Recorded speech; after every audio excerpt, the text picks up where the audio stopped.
Sugar, it's everywhere. In your morning coffee, in that birthday cake. It makes things taste good. We love it. But have you ever wondered where it comes from? It's not magic, you know. It's a journey. A sweet, sweet journey from a humble plant to your kitchen. This isn't just about a white crystal. It's about science. It's about history. It's about a whole lot of work. So let's dive in. Let's explore this sweet world together. It's going to be an enlightening ride, I promise you that. Now, when we talk sugar, we're usually talking about sucrose. That's the scientific name for the sweet stuff we all know. And this sucrose mostly comes from two main plant superstars. First, there's sugarcane. Think tall, grassy stalks, very impressive, growing in warm, sunny places, like a tropical vacation for sugar. It's a giant grass, really. Let's talk sugarcane first.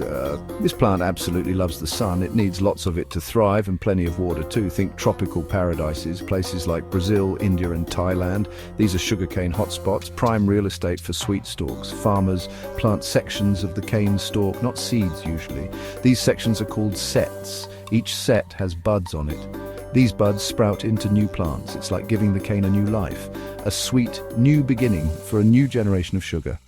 The sugarcane grows tall, really tall. It can reach up to 20 feet. It looks like a field of giant bamboo swaying in the breeze. It takes about 10 to 18 months to mature fully. Depending on the climate and the specific variety of cane, during this time it's soaking up sunshine and it's making sugar. Lots and lots of sugar. The sugar is stored in the stalk. That's the part we want. Now let's switch gears. Let's talk about the sugar beet. This root vegetable is a different character altogether from sugarcane. It likes cooler weather.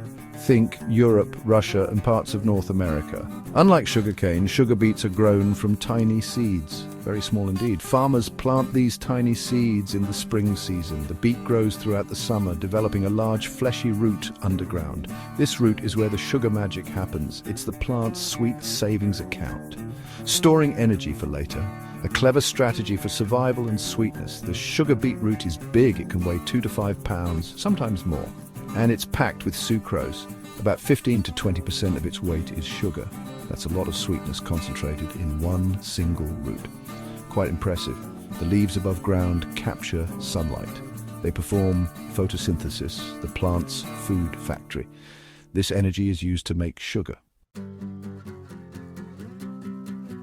All right, our sugarcane and sugar beets have arrived at the mill. Now what? It's time to get the sweet juice out.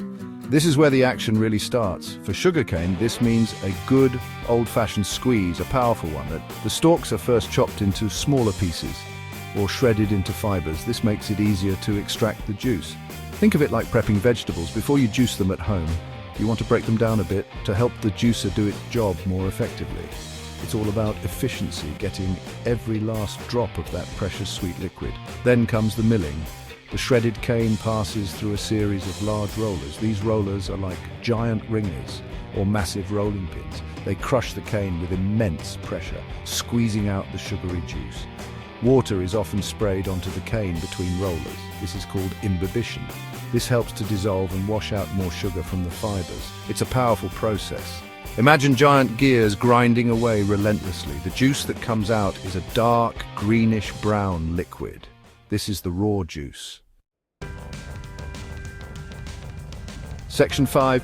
Cleaning up its act, juice clarification and evaporation. So we have our raw juice, whether from cane or beet. It's pretty murky. It contains not just sugar and water, but also a lot of impurities, things like dirt fibers, waxes, proteins, and other organic stuff. We need to clean this up. This cleaning stage is called clarification. It's like giving the juice a good bath, a spa day for sugar juice, to get rid of all the unwanted bits and pieces. We want pure sugar after all, not sugary mud. That wouldn't be very appetizing on your morning cereal. Clarity is the name of the game here. How do we clarify it?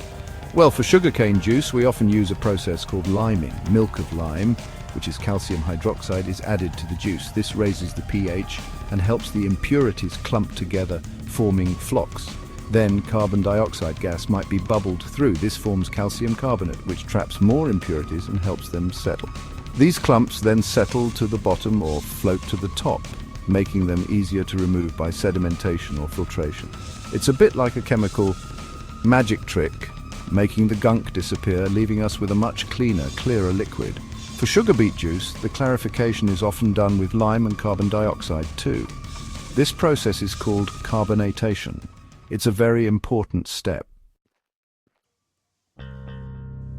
Section 6. Crystal clear, crystallization and centrifugation. We've got our thick syrup. Now for the really exciting part, the grand finale of sorts. Making sugar crystals. This happens in a process called crystallization. The syrup is boiled further in a large vessel called a vacuum pan. Why a vacuum, you ask? Because under vacuum, water boils at a lower temperature. This prevents the sugar from burning or caramelizing, which would be bad. We want white sugar, not brown caramel. Not at this stage anyway. It's all about control. Precise temperature and pressure control. Science at its sweetest, you might say. As the syrup boils in the vacuum pan, it becomes supersaturated. This means it has more sugar dissolved in it than it can normally hold. This is the perfect condition for crystals to form. It's a delicate balance. To help things along, tiny seed crystals of sugar are added. These give the new crystals something to grow on, a nucleus for crystallization. The sugar molecules in the supersaturated syrup start to attach themselves to these seeds, growing larger and larger, layer by layer. It's like watching rock candy form, but much, much faster and on a huge industrial scale. The result of this carefully controlled boiling and seeding is a thick mixture. Section 7. A sweet history from ancient canes to modern mills. Sugar hasn't always been in neat little packets or giant bags at the supermarket. Its story is long and very, very interesting, a journey through time. Sugarcane was first domesticated in New Guinea thousands of years ago. From there it spread to India, where they figured out how to crystallize sugar around 350 AD. This was a big deal, a revolutionary discovery, turning perishable juice into a portable, storable sweet. Imagine their excitement, a new kind of magic, a substance that could transform food and drink. It was a game changer for ancient cuisines and economies. For centuries, sugar was a luxury, a rare and precious commodity, very expensive, only for the rich and powerful like kings and queens. It was called white gold and treated as such, highly prized. The Arabs introduced sugarcane to the Mediterranean region, expanding its reach. Then European explorers and colonizers took it worldwide. Section 8. Greener sweetness, environmental concerns and sustainable solutions. Making sugar is a big industry, a global enterprise in fact, and like any big industry, it can impact the environment. We must acknowledge this. Growing sugarcane and sugar beets needs land and water, lots of water. In some places this can lead to deforestation or strain local water resources. Pesticides and fertilizers used in farming can also be a concern. They can affect soil health and run off into nearby water bodies. We need to be mindful of these things. Sweetness shouldn't come at too high a cost to Mother Earth.